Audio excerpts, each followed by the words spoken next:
With MLB The Show 21, more new players are going to be joining this franchise than ever before, thanks to the arrival of the PlayStation 5, as well as the arrival of MLB The Show to the Xbox family of consoles. So welcome brand new players. Excited to have you here. We're going to be playing with each other a lot because we're going to be having crossplay as well. And what I'm going to be doing in this quick video is giving you some 10 tips on Diamond Dynasty, the game's card collecting mode. And chances are, if you're looking on YouTube for videos of MLB The Show, you're probably looking for videos on Diamond Dynasty specifically. So here we are. If you have questions on other modes, leave them in the comments. I'll be able to answer them there. Now, let's start off right away with the easiest thing to do, and that is to log in every single day, because when you log in every single day, you get rewards, man. You get free cards, you get free players, you get free stadiums, all that fun stuff.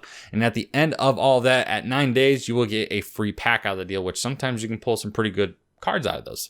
However, you can make this experience much better. If you happen to pre-order a version of the game, and you'll see here on the screen which versions those are, which includes the Jackie Robinson edition at $84.99, the Digital Deluxe Edition, and the Jackie Robinson Deluxe Edition at $99.99, you'll get something called Double Dailies. Now, what Double Dailies are, it's going to give you 2 daily rewards instead of the typical 1, and that means you get to complete your 9 login rewards in 4.5 days instead of the typical 9.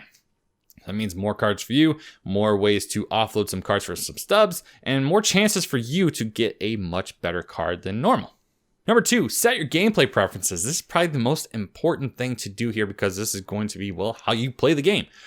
Some people like to hit with just timing. Most people you'll see play online will be playing with the zone hitting interface, which includes being very accurate with where the ball is going and timing it perfectly. It's going to be the hardest one to adjust to, but it's going to give you the most reward for it, because once you get that down right, you're going to be rewarded with base hits and home runs and all sorts of fun stuff. Now, this is going to be an interesting one because for me, I was a user of the Show 15 camera for the batting view forever. Until this week, I actually tried out the strike zone view, and once I did that, I had tried this before in the past, but for some reason this time around, started hitting a lot better, squared up more pitches, hit more home runs. That's a dinger.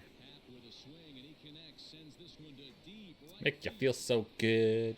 Struck out a lot less and walked a lot more. With this view particularly, it's nice because it just gives you a view of just the strike zone. So if you don't see the ball going in there at all, chances are it's going to be outside the zone. So your eyes are going to recognize better pitches more often. Now, you may not like this view. For years, I didn't. I used the Show 15 view for my own reasons, but it didn't work out for me, and I tried something new and it worked out for me. So what I recommend, go to Exhibition, test out all these different settings with how to throw, how to pitch, how to hit, and just see what works best for you and take that into Diamond Dynasty and just enjoy the game your way. Number 3, kind of going back to the login every single day, complete daily missions every single day too, because these are going to give you points towards programs, which the programs itself will give you points for getting the big time players, the bosses, if you will, at the end of the month. Now, these are important because these are going to help build up your squad and give you some end game players. Right out the gate, you're not going to get the best cards, but it's going to be a good way to give yourself a nice head start amongst your competition. So complete these daily missions. It's up to 8 points every single day, at least with MLB The Show 20 it was. So be sure to exchange those gloves you aren't using and maybe get a couple hits with some national hitters. It's easy to do, and you can do it every single day. This one's probably going to be the hardest one to do, but you need to heed this advice. And you're going to hear this echoed a lot, whether you're perusing the subreddit or you're watching streamers play this game. Do not buy packs. Especially, do not spend your own money, real money, on packs. It's a dangerous game to do that, and you're not going to be rewarded for it. You simply aren't. When you buy packs, the odds of you getting a card that you want or can sell for a decent profit is going to be astronomically low. And I cannot stress that enough. Use those stubs that you earn easily every single game throughout the weeks and months of this game's life to put it towards players you actually want. Put them towards players that you want to complete collections for. Just use your stubs much more wisely. And if you put them towards packs, you're not going to have a good time. I promise you, you're going to be much more disappointed than not. And the game gives you packs every single day anyway, so take advantage of that fact. You don't need to buy them. You're getting them for free. Mention collections in that last point. Do not put cards toward collections if you have no intention of completing said collection. If you have no intention of completing the Baltimore Orioles don't submit to the collection side of the Orioles. Because what you do, and this is what I kind of got into the trap of last season, is I did do that. And with that, you kind of take your ability away to sell those players, because once they go toward collecting for a certain team or a certain program, you can no longer sell that card. And what that means is you can't make stubs on cards you aren't using anymore. So if you have no intention of completing the entire league or completing the entire divisions, don't do it. It's pointless, and you're kind of handicapping yourself from being able to make more stubs off of cards that you just aren't going to ever use, especially silver and gold cards that probably aren't going to make your final squad anyway. Number 6, do not sleep on the offline style modes within Diamond Dynasty. So when I say offline style, I'm talking about like Conquest, Showdown, the modes that you would play against the AI, because these are a great way to earn points towards programs, as well as finding some hidden packs, stubs, and just bolstering that XP. These are great ways to bolster your team without having to worry about playing someone online or worrying about getting your ass kicked for the 14th time in a row. This guy. So just jump into those modes, because it's a good way to kind of get your bearings. It's a good way to kind of see how you can play against higher tiered opponents when you have to play in a Hall of Fame and veteran modes and all that fun stuff. So definitely peruse the offline style modes within Diamond Dynasty, because there's a lot of rewards to be reaped here. All right, let's talk about the marketplace. The marketplace, it can be fun and interesting to peruse, because there's going to be times when a card may have a high value and eventually may be sinking, or might have a low value and eventually just start rising up out of nowhere. But one thing you definitely need to do is never buy now or sell now unless you are absolutely desperate for stubs for some reason. The reason I say this is because chances are you can either sell for a lot higher price or you can buy for a lot lower price.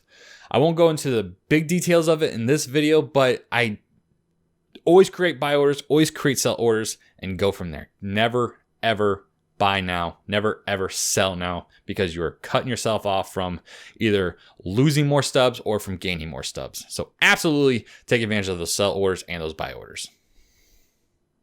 Number 8, this isn't really too necessary, but I like it because I like to enjoy what I'm looking at too. Take advantage of the creative minds that are a part of this community. With my team, as you can see here on screen, I have a Wisconsin Badgers uniform set. Now, I had to create the uniform scheme itself, but when it comes to the logos and the branding within the uniform itself, I didn't do any of that. That came from the community. Go into the vault, look for logos, look for ways to make your team look nice. Because for me, I like looking at, what I'm looking at. So when I look at something that's just atrocious or just kind of bland, it kind of takes me out of the element a little bit. So definitely take advantage of the creative minds that are a part of this community for your team's uniforms. Number 9, leverage stadiums to your advantage. For me, I like playing in Baltimore. It's got that nice little short porch and right, but it's just a normal stadium. Nothing really egregious happens there. I like it. But for you, you might like playing at Fenway. You might like that tall green monster, because you might have someone that pops up 900-foot fly balls to left field. So play there if you want. But leverage your team within the stadium that you're going to be playing. So if you have fast players, maybe AT&T Park, San Francisco Giants home, is a good place for you, so you can hit in the triples alley all day and just reap the rewards because your team is full of speed demons. So definitely take advantage of the style that your team is being built around and use a stadium to your advantage within that. And last but not least, do not be afraid to experiment with all sorts of cards. So just because you have a high valuable diamond card does not mean he has to play. If you have a silver card that's raking, batting 400, hitting a home run every 2 games, why take that person out? Because he's a silver? Big BFD. Who cares? If he's hitting well for you, keep him in. Simple as that. If you hit well with a certain person's batting stance, or maybe they hit from the left side of the plate and you're much better with left-handed hitters versus maybe a great Paul Konerko card, there's no reason to put Paul Konerko in just because you have him. If you have someone that's hitting really well, keep him in by all means. There's nothing stopping you. And if you hit really well with a silver card and you have a high value diamond, sell them off. I don't absolutely recommend that, but hey, if you have someone that's working for you, why take it out? It's simple as that. You want to win games, right? You want to get higher up into the division so you get more cards, more rewards. Why settle for less? Use your cards to your advantage. If you are good with a certain card, use that card, all right? Simple as that. These are 10 quick tips. I know a lot of people are doing these kinds of videos right around this time because we're getting a lot of new players thanks to the Xbox. So if you are new, you have more questions, let me know in the comment section down below. More than happy to answer them. In the meantime, if you want to watch me play the show, head over to the Twitch at twitch.tv/Brian Evolve. We'll play a lot more over there. In the meantime, I want to thank you for your support, and we will catch you down the road. Thank you. Have a good one.